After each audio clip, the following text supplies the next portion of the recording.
भजन मंडळ सादर करत आहे. आवडल्यास सबस्क्राइब आणि लाईक करायला विसरू नका. धन्यवाद.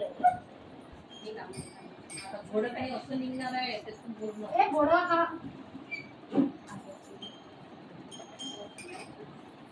शरणदासी देवाला सारे सजना, शरणदासी देवाला सारे सजना, विठ्ठल नाम घेऊन करावे भजन, विठ्ठल नाम घेऊन करावे भजन. शरणदासी देवाला सारे सजना, शरणदासी देवाला सारे सजना, विठ्ठल नाम घेऊन करावे भजन, विठ्ठल नाम घेऊन करावे भजन.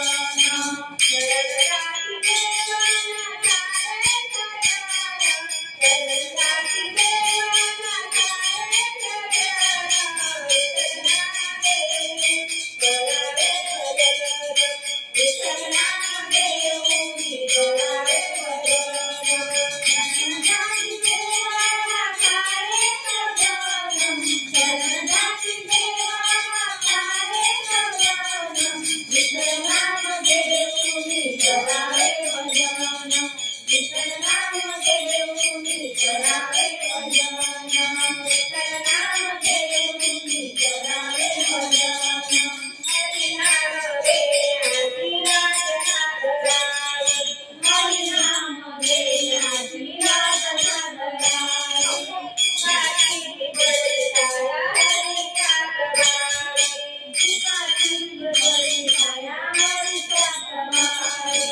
हरिनाम रे आदिनाथ नागराज, काठी बळसाया हरिनाथ नागराज.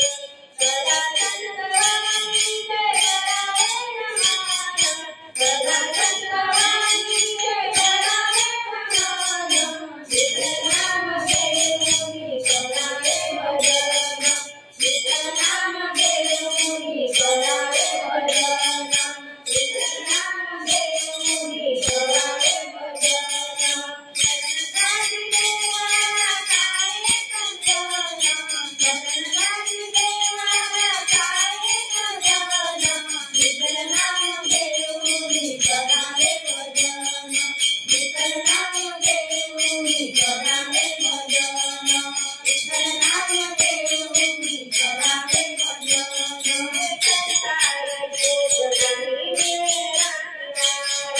संसार सुख नाही मिळेना किनारा, संसार सुख नाही मिळेना किनारा, गुरुवस्त्र वेला रंगे नशिबाचा तारा, गुरुवस्त्र वेला रंगे नशिबाचा तारा.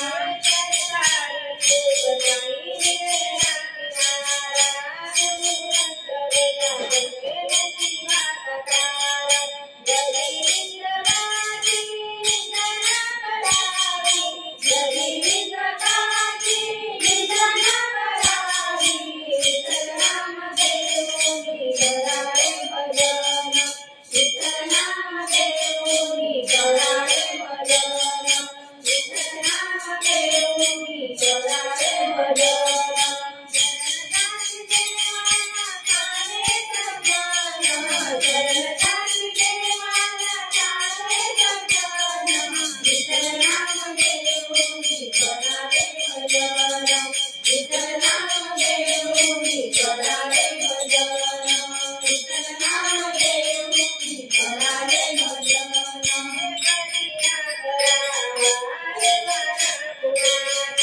कधी ना करावा देवाना कुणाचा, कधी ना करावा देवाना कुणाचा, कधी काळे दैवा कळेना कुणाला, कधी काळे दैवा कळेना कुणाला, कधी ना करावा देवाना कुणाचा,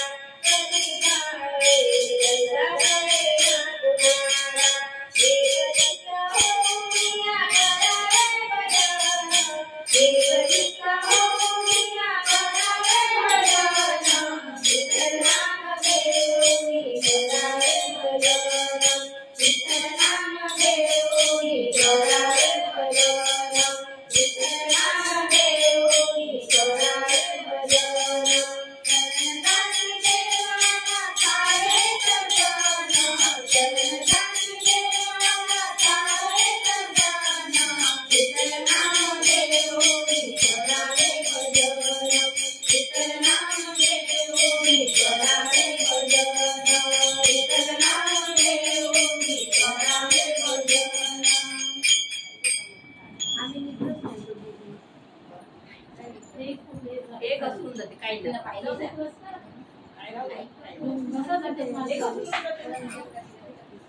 आणि जवळ ठेवायचा